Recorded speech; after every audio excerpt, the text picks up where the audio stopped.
Thank you for the very gracious introductions and all the hosting that you've been doing. I'm deeply indebted to Herb and George and Daniel for getting me here. Only one little thing I need to say is that when Herb said, you know, they had to raise money from these 15 different people, I just want you to know that none of it goes to me personally. It all goes back into this campaign that I'm going to try to recruit you into before the night is over. So let's start with an easy question. In my opinion, the problem runs deeper than Trump and it's older than Trump. Since 2008, the Democrats have lost 917 state, local, and national elections where their candidate was in power. The Democrats have lost 917. So it's not just that Trump got in, it's all so the whole party is kind of in collapse. The vote loss from Obama to Clinton, 500,000 lost in Michigan, 290,000 in Pennsylvania, 222,000 in Wisconsin. That's a big shift. So think about it for a second. People who voted for a black presidential candidate ended up not voting for the Democrat. So that tells you something big was going on. Now here's another scary thing. Republicans control 33 of the 50 governorships. And in a majority of them, they have both houses as well. They get to 36, they can start to call for a constitutional convention and change the Constitution. And do all, you can imagine the kinds of things they'd want to put in the Constitution. All right, so what's behind that? I'm going to hear the two additional reasons. One of them, somebody stole my thunder already. I'd say one of the reasons is a reaction to runaway inequality. I think both the Sanders campaign and the Trump campaign were benefiting, were actually fueled by people's anger, disappointment, frustration about what they see as runaway inequality. They're not getting ahead, and this very small group of elite corporate and financiers are sort of running away with the country. And the second thing is I would argue that the progressive community is poorly organized and that we're fractured. We're in a zillion different groups, each group pushing its own issue as if it were a standalone issue. And one of the things we try to do in the book and in our talks is to show how the issues are fundamentally related by runaway inequality, and maybe we should start coming out of our issue silos and join together around a common agenda and a common movement. Maybe. Okay, let's go. So the first question is, how big is the pay gap between the top 100 CEOs and the average worker in the United States now? Any ideas for people who didn't read the book? 400? 500? Well, all right. When you ask the American people in a survey what they think the gap is, they say about 45 to 1.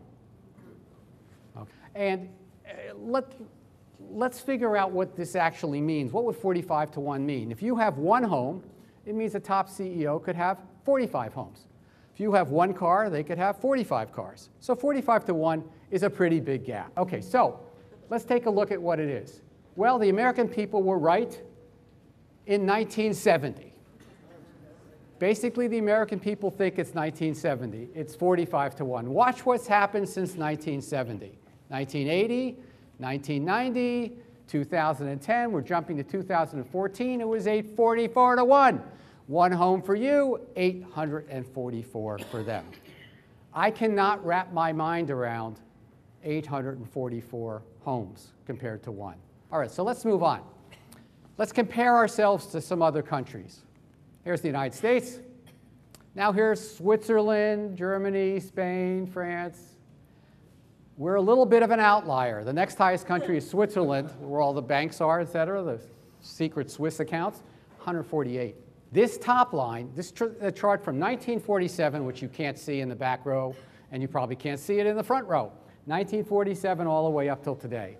And this is productivity in the United States. So it's a very good measure of our productive capacity. It tends to be the case that the countries that have rising productivity year after year after year have the most ability to take care of their own people. So it is the measure, the sum total of our technology, our educational system, our physical infrastructure, the skills of our workforce. All that comes together to produce productivity. We produce almost 3 times as much per hour of labor as we did in 1947, and we have tens of millions of more workers. So what's the big deal? Here's the second line. Average weekly wages of the non-supervisory and production worker, that's 85% of all working people. So what you can see is from 1947 until the mid-late 1970s, when productivity went up, so did the average real wage. Real meaning buying power after you take out the impact of inflation, which you could really buy. You could see that from 47 until the mid-1970s, when productivity went up, so did the average real wage. And all of a sudden, the 2 lines pulled apart. I mean, really pulled apart. Why did that happen? If we understand why it happened, we have the key to runaway inequality. Let me just point out something here. You know how much the gap is between these 2 lines? A couple of $1 trillion of money that used to go to working people that's now going to someplace else. Imagine for a second your paychecks. Close your eyes and look at that lovely line, your paycheck. Double it. That's what would have happened if that iron law wasn't repealed, if wages continued to rise. Your wage would be double what it is today, or you'd be getting the same amount of money working half the hours. Half the hours for the same money. So what happened? So here's what they came up with. They tested the usual suspects, and they found that technology, they looked at why the wages went flat. That's what they were concerned with. And they looked at 70 developed nations to try to figure out why they went flat in slightly different ways in different countries. So they said 10% of the problem was technology, not 100% or 80% or what the media says these days, 10%. Globalization, big bad globalization, 19%. A tax on labor and cutbacks in social spending, 25%. And then the biggest cause, as my colleague here said, something called financialization. But the report finally got it across to me. The countries that had the biggest financial sectors, the biggest Wall Street type operations, had the most inequality. It was that simple. So there's something about Wall Street that has something to do with rising inequality. What was it? And we looked at the wages in the financial sector versus the wages everywhere else. Here are the financial incomes rising, and then all of a sudden they go through the roof. And here's every place else in the economy that's not related to Wall Street. They stay flat. I go, whoa, look at this picture. It looks just like our productivity wage chart. We've got 2 charts that look the same. Usually this means that they're connected. We don't know if this is causing that, or that is causing this, or something else is causing both of them. But it gives us a clue that the money went somehow into the financial sector. They certainly benefited from it. How did that happen? How does so much wealth end up on the top in Wall Street? And here's where the story gets really interesting. Academics call neoliberalism, but we call it the better business climate model. This idea takes hold and captures both political parties and most economic departments, including the economists that I was studying with. So here's how it works. You cut taxes. This is going to all sound familiar to you because it's now our common sense. You cut taxes, especially on the wealthy. You cut regulations, and the biggest regulation of all in the economy are unions. So anything you can do to reduce unionization means you're reducing regulations, but they mean all kinds of regulations. You cut government social spending so that nobody gets anything for nothing, really, so people are more hungry to go out and work. And you privatize functions of government because the private sector can do those things better, cheaper, more efficient, and that leads to a profits and investment boom, and then all boats will rise. Now, every politician not named Dr. K and Bernie will, in both parties, will say something like this. They will say, we have to make a better business climate in the state of X. So the better business climate got drilled in to the whole political system. Now here's the interesting point. They had no clue what this would mean when they deregulated Wall Street. They spent no time thinking about it.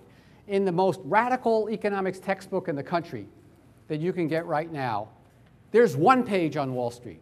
There were no courses in graduate school on Wall Street in the 70s. They knew that from the New Deal on, during our most prosperous period, the government had its foot on the neck of Wall Street. We didn't let them do a thing without someone checking on it.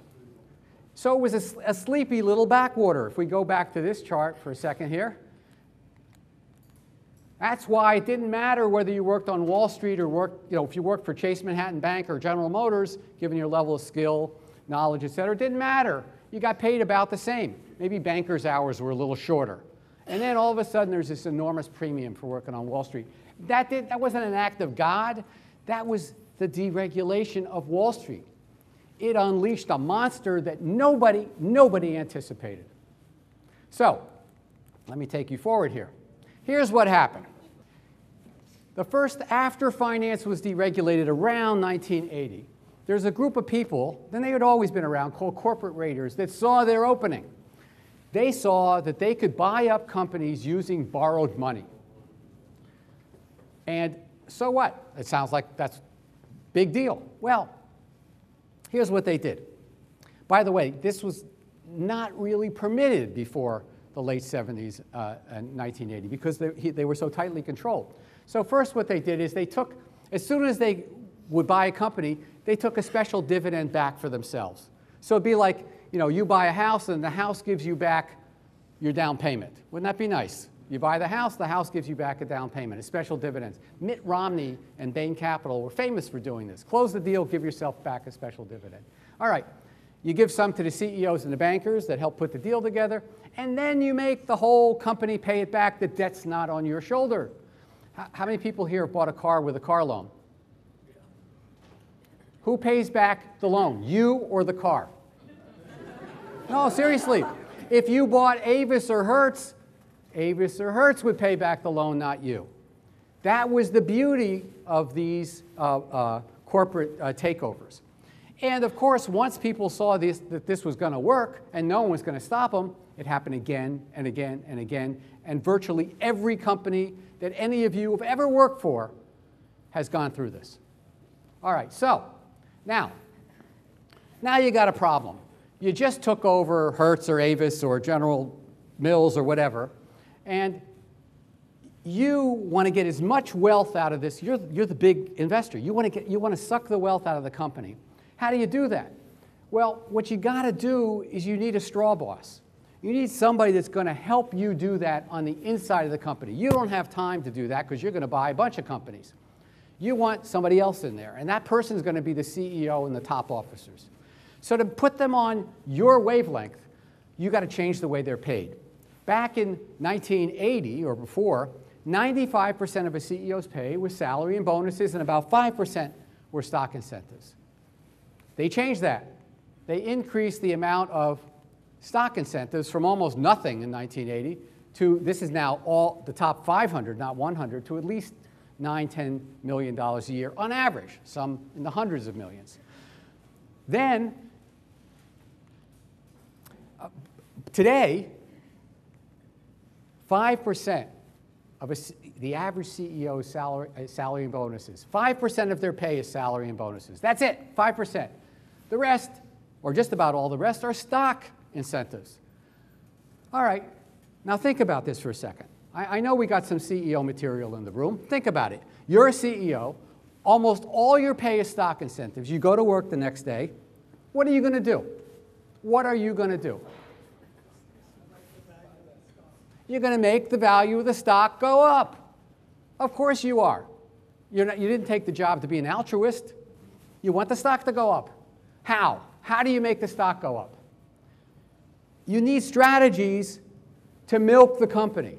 And they came up with an incredible one that was illegal before they came up with it, or virtually illegal. We call it stock manipulation. They took the company's money, went into the stock market, and bought back the company's own shares. Now, what does that do? Let's pause for a second. assume, what's your name? James. James and I own $1 million company and 50-50 ownership. He's got one share and I've got one share. Each share is worth $500,000. James decides he's going to buy me out. So I'm gone, my share's gone. Now James owns the company. His share is now worth $1 million. He's reduced the number of owners. The remaining owner, that share is going to be more valuable. This works even with millions of shares. Also, if you're going to buy millions of dollars worth of shares, you have to go into the market and bid up the price just a little bit. Well, lo and behold, if you manipulate the price, it goes up. The value of your stock incentives go up. You get richer as the CEO, and of course the investor gets richer as well. And they can pull out. As soon as the stock goes up, they can start selling shares and make a quick gain. Well, you think this is just a little sideshow? This is the main event of corporate America. Here's the profits of all the companies in the Standard & Poor's, the 500 biggest companies. This is what percent of their profits they use for stock buybacks. 2% in 1981. They allowed a little bit. Then they changed the rule. By 2007, by the time of the crash, 75% of all corporate profits went to stock buybacks. Every dollar that they can save at work, 75 cents, went to stock buybacks. And some companies went over 100%. How did they do that? Who said that? Screw their employees. Borrow money. They would load more debt onto the company, use that money to buy back more than 100% of their profits. Why? Because that's what they do when they go to work. They look at the value of their stock and they want to make it go up. That's how they get paid. All across the board. This is modern corporate America. Now watch what this does. You need money to do this. So you downsize through layoffs, you ship production abroad, you sell off product lines and divisions, you speed up production, you raid the pension funds or you discontinue them, you cut wages and benefits, you change the whole corporate culture from retain and reinvest to downsize and distribute. That is the name of the game. This is so bad that even the Wall Street Journal complains about the cuts in research and development in the pharmaceutical industry. They said, hey, they're not making new products because they're cutting down their R&D to do stock buybacks. Straight out of the Wall Street Journal. Not exactly a radical newspaper. All right, so this whole process that we just saw here, this is what we call financial strip mining. This is the strip mining of corporate America to siphon out the wealth and put it into their own pockets. And this helps explain why average real wages stagnate, why financial and CEO income skyrocket, why good jobs and benefits are under pressure and declining, etc. So, if it only hit every corporation, it would be a sad event. But unfortunately, it's even worse. It's hitting all of us. The first thing that happens is when they load up these companies with debt, it changes the picture. This is corporate debt in the United States from 1945 till today. Virtually no corporate debt until around 1980 when the financial deregulation took place, and now it's about $8 trillion of corporate debt. Forget about the government debt. The corporate debt is enormous. Now, how many people here have a mortgage? Interest payments on your mortgage are deductible. So are the interest payments on this. So that means corporate taxes go down. Look at this.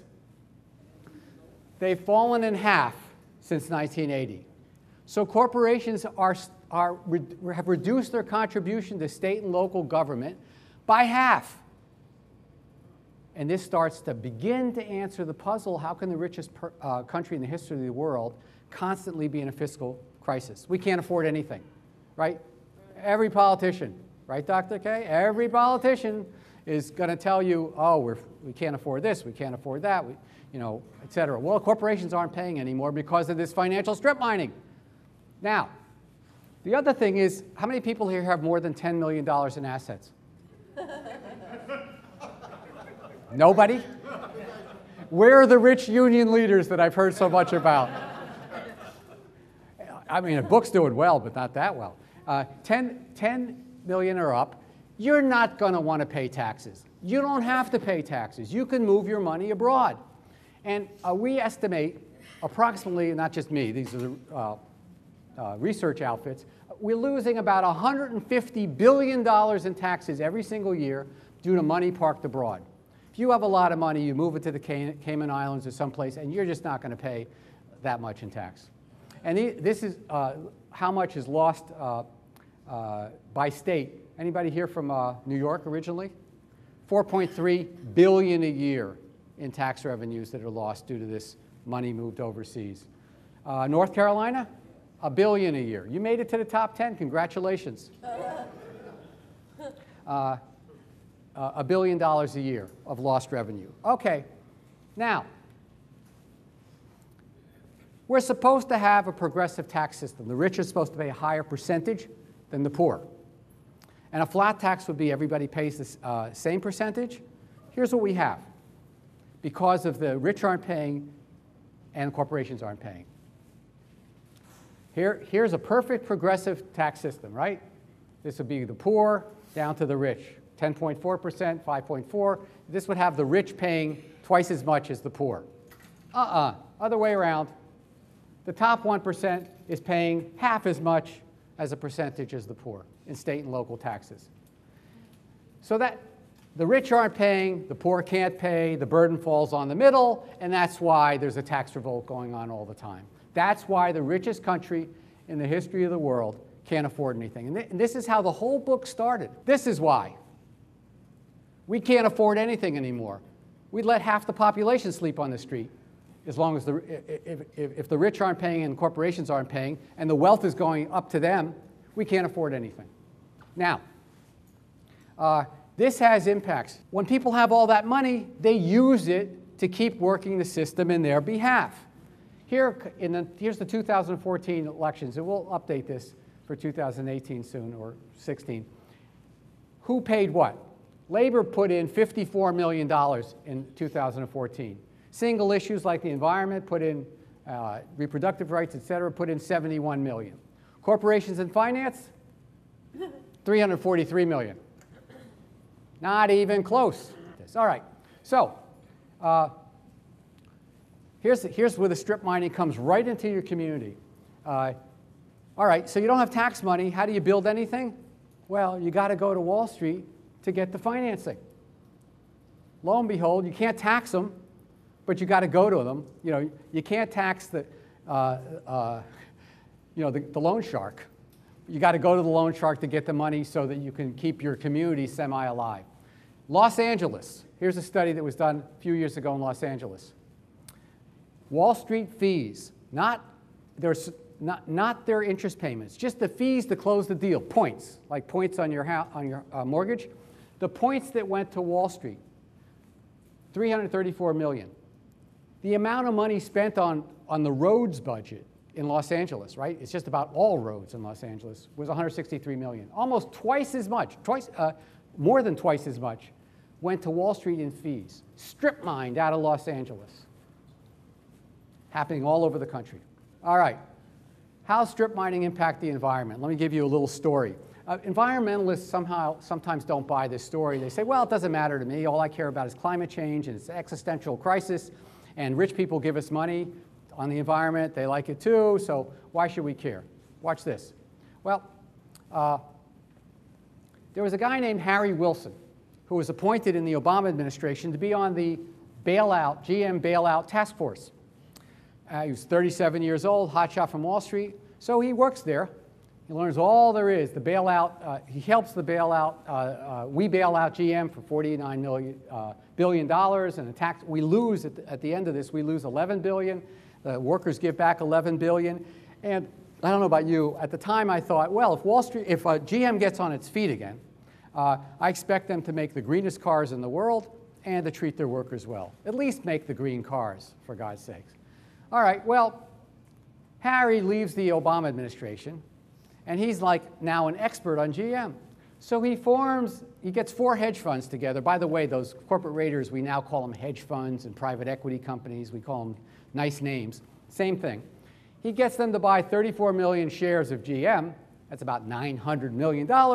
And then he goes to the board of GM when it gets on its feet again and says, we want your cash surplus all to go into stock buybacks. We want $5 billion stock buyback. And GM pulls it off. They say, sure, OK. First, they resist a little bit. They play hard to get. Then they do it. They take it right out of the R&D budget. And Harry and his friends make about $200 million. And isn't it nice? And we educated him, paid for his education on the task force. He walks off with $200 million, and we lose investments in green cars in America. So this is happening in any company that you think should be going greener and caring more about the environment, caring more about health and safety. The plant manager will laugh at you. He says, I have no budget for that, because the whole plant is being financially strip mined for the CEOs in Wall Street. So it has a big impact on the environment. All right. This is the last circle of hell. And this is real hell. This doesn't just affect the economy. This impacts our entire way we view the world. We have changed how we view the world between the 1960s, let's say, and today. And I've seen it. I can't believe I've seen this in my own lifetime. Blows my mind. Here we go. If you want an education, go into debt. How many students, how many people here are in debt, or you're holding debts for your kids? 1960s, we wouldn't have known what you were talking about. New York and California, and to New Jersey primarily, were free, tuition-free places. Most of the big state schools, if you had a decent summer job, you could cover tuition. Now you go 10, 20, 30, 50, $100,000 in debt. This is viewed as normal. It was abnormal. This is the result of this new financial strip mining concept. If you're poor or jobless, you're on your own. When was the last time you heard about a war on poverty? That was the norm in the 1960s. You know, we knew there were poor people in the inner city, poor people in Appalachia. We knew we had to do something about that. Poverty was like rediscovered in the 1960s. So we had a war on poverty. Now, that's out the door. We don't do that anymore. If you're a public sector worker, any public sector workers here? By definition, you are less valuable than a private sector worker, right? You're kind of on the government dole. The real money is made in the private sector. You're living off it. That's an entire flip from the 1960s. It was important to do public service, Peace Corps, teaching, inner city teaching. You know, this was a calling to work in government. The Kennedys used to joke about, you know, people that just cared about making money. You should serve. Now, you know, forget about it. That's changed. And finally, if you do want a poverty program, go to jail. And I'm not kidding. Let me show you what's happened to these areas during runaway inequality. Here's student loans. $1.2 trillion industry. Financial strip mining students and their families. Unheard of in the 60s. Very small. Matter of fact, mostly government subsidized. Here's children living in relative poverty, right? You don't have a public sector that cares anymore, that really works on it. Children living in relative poverty by country: Iceland, Finland, Norway, Netherlands up here. Other countries all over the place. Here's Romania, the worst, 25%. Who's second to last? The United States, 23.1% of our kids are living in relative poverty. Here's everybody else. By the way, the fairest countries are the ones with the least inequality are the ones that take care of their kids the best. Duh, because they have money to put into the public sector. That's how you take care of kids living in relative poverty. Now, this is a very telling one. This is unemployment and underemployment. Underemployment means somebody that has a part-time job that wants a full-time job.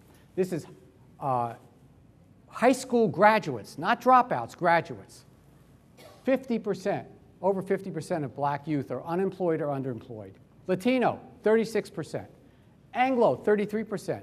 I mean, yes, it's worse for African-American youth, but it's bad all the way across the board. You think we would do something about this, right? If there ever was a place to do something, it would be right here.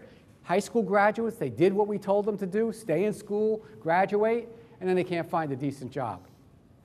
Here's what we've done. Watch this. This is the prison population from 1910 onward. Let me narrate. 1910, 20, 30, 40, 50s. Okay, here comes sex, drugs, and rock and roll in the 1960s. Watch what happens. Whoop. Went up a little bit. 1970s, we were still stoned in the 1970s. Didn't go up much. Runaway inequality hits. Watch this.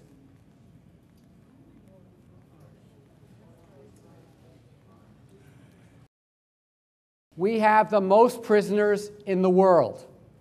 We have in absolute number and percentage, more than North Korea, Cuba, Albania, Russia, China. And the average income of somebody going to prison is like $19,000 for African American, $21,000 for Anglo, $20,000 for Hispanic.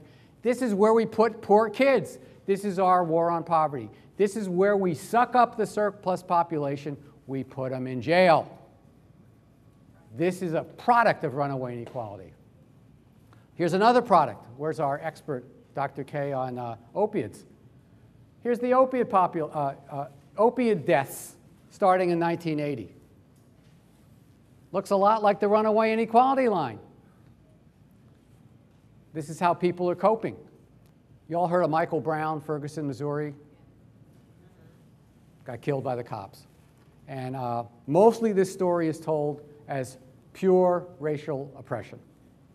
I want to show you the ugly hand of runaway inequality in the picture. There's an incredible study done by the Justice Department. They looked at 21 towns around St. Louis and how they raised their revenue. And they have this thing called fines and forfeitures. That's when the cop stops you, gives you a ticket for something, or finds something to give you a ticket for, drags you into the criminal justice system. Then they find out maybe you owe some money for something else and you have to pay court fees. Well, all these towns raise money that way to close their budgets. Corporations aren't paying, wealthy people aren't paying, they can't tax their people anymore, so they do it this way. And this is Ferguson, Missouri. All the way from 2004 to the crash of 2008, they got between 7 and 8% of their revenues from fines and forfeitures. Then along comes the crash, they're stuck, they don't have money, so they tell their cops, go out there and double the amount of fines and forfeiture, arrest people on the street. We need double the amount of money. And Michael Brown happened to be on the street and was approached. We don't know exactly what happened, but he ends up dead. But we do know the emphasis to try to arrest people doubled before he was killed. So there's a direct impact between runaway inequality and racial justice and oppression. And by the way, we think this is happening in thousands of towns across the country. Okay, so what do we do about this mess? And if this was a workshop, we'd be spending a lot of time talking about this, but I'm going to walk you through some ideas here. First of all, there are two takeaways from this whole talk. The first one is runaway inequality will not cure itself. There's no magic pendulum swinging back and forth in the economy. Oh, it was better in the 1950s and 60s, then it got bad, now it's going to get good again. Ain't happening, ain't happening. Doesn't happen that way. Financial strip mining is built into the system now. It is not going to fix itself. Why should it? So if this is true, it leads to a second takeaway, which is going to be difficult for us to bear because it makes an enormous responsibility on us. And that is, it's going to take a massive popular movement to counter runaway inequality, the likes we have not seen in our lifetimes. I'm setting the bar high for us because I know what the problem is that we have to deal with. It's a big problem. And what we're doing now isn't working. We've got Black Lives Matter. Here's the CWA Verizon workers on strike. We got the People's Climate March. We've got the Fight for 15. We got a lot of stuff going on. But it's all going on separately. It's all in its silos. How much worse can it get? What will it take for you to admit that your strategy may not be working? What would it take for you to consider an alternative strategy? And that's what we're about. We want these silos to begin to consider an alternative strategy. An alternative strategy built around a common movement around runaway inequality. Do we have any models? Fortunately, we do. Of all places, the populace, which is supposed to be a terrible word, the American populace of the 1880s and 1890s and they built a new movement to take them on. They wanted cooperatives. They wanted a cooperative market system owned and controlled by farmers. This is one of their posters. And here, they shook up the country. But anyway, one of the victories they got was the Bank of North Dakota, a public bank. That was one of their things on the platform. By the way, how many people here have to pay a check at the end of the year to the state of North Carolina, taxes? Where does it go? Where does it go? I thought it went to some, I do it in New Jersey, I thought it went to some safe in Trenton, New Jersey. You know, they just put all the checks in there. When they need some money, they cash a few. Turns out it goes to a Wall Street bank. They're the only big enough ones to handle cash management for a state government, except in North Dakota. In North Dakota, the money goes to form the capital base. They then work through 60 to 70 community banks, and they have programs like they make a loan out. They demand that one new job be created for every $100,000 loaned out to a business. So it turns out North Dakota has the lowest unemployment rate, coincidentally. And when I first brought this up, people said, oh, it's the oil boom. Well, now there's an oil bust, and they still have the lowest unemployment rate because they have a state bank that works for them. Anyway, so I call them up. Turns out that the president makes $260,000. These are the top 6 officers. And you know, he makes about what I think the chef at Citibank makes in New York, or the chauffeur. And I said, what's the entry-level pay get there? Full-time job, $35,000. I quickly take out my calculator and do the math. 7 to 1. Exactly what the American people think is fair and just, 7 to 1. So they ask him, by the way, this is the most profitable bank in the United States in terms of rate of profit. The money, all the profit goes to the people in North Dakota. Why didn't he lose any money during the crash? He said, oh, they kept kind of come to me and sell me these derivatives and stuff like that. I didn't know what they were talking about, so we didn't buy any. And the bankers are telling us if we don't pay them $30 million a year, they couldn't run their bank. 260 will do it. Anyway, so here was their organizing strategy. Educate and organize. And then when they were done with that, they organized and educated. They put in the field 6,000, they were falling apart until they put in the field 6,000 educators, 6,000 in the 1880s to go around and explain how Wall Street worked, how they were being strip-mined, why they needed a different kind of economy that worked for them and not for the fat cats. So I did the math, population growth and all. We need about 30,000 educators today, 30,000 to more or less do what Cesar's doing, what Aiden's doing, what I'm doing, and what we've got right now. Oh, I think we need another 29,500 or so. But we're on the way. What do we need to do? What should we focus on? The first thing is, there are 4 things. We need a common agenda and a common analysis. This silo stuff has got to kind of like, we got to make our silos more porous. We got to be on the same page with a common agenda that holds us together. And we need an analysis. It can't just be, I'll support your issue, you support my issue, because that'll fall apart. It has to be that those 2 issues are actually connected. And I think they're connected by runaway inequality. And if we look at runaway inequality and financial strip mining, I think I could connect every issue in this room. All right, the second thing we need is an educational infrastructure. That's my pay grade. We can build this. We can build an army of educators, people just like you. So I think we can build this educational infrastructure. Here's where it gets harder. We need a new state, national, local organization dedicated to reversing runaway inequality. I want to be able to walk into Pensacola or Patterson or Pomona or Peoria, I'm running out of P's, Phillipsburg, onward, and walk into a meeting, show my membership card and say, okay, what are you working, how are we going to work on reversing runaway inequality in this locality, in this state? I think we could build that movement. I think you can actually start it right here. We can build it, but this is over my pay grade. I represent 5 people on a good day, assuming the rest of the staff is even listening to me, in New York.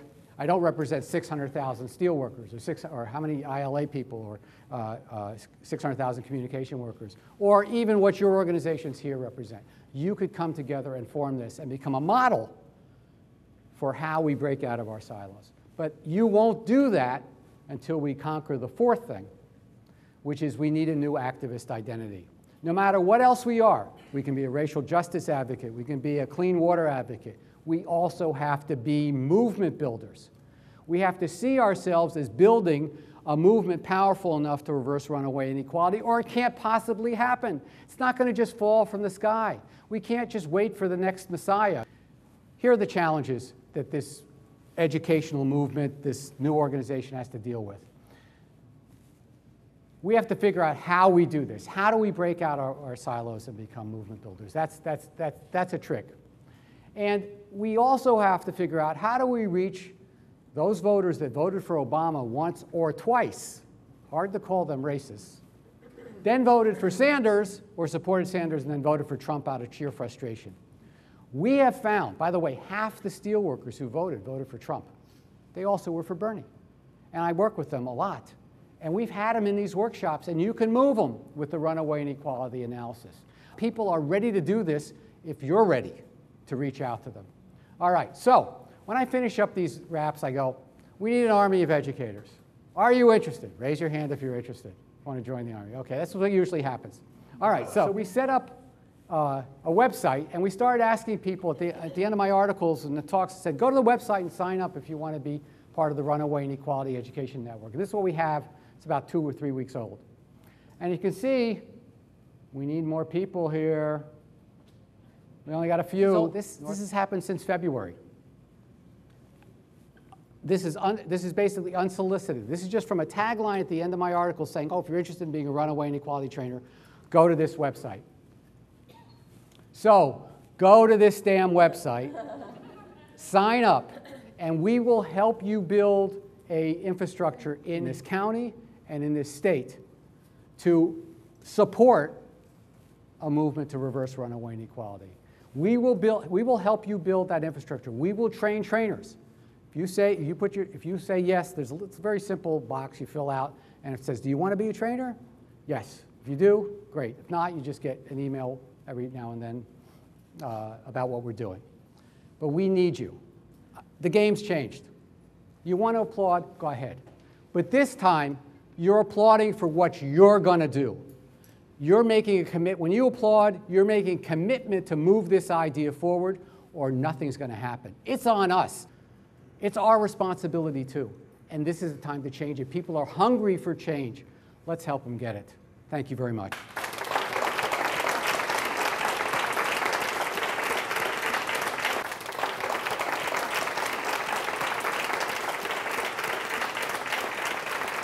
Thank you.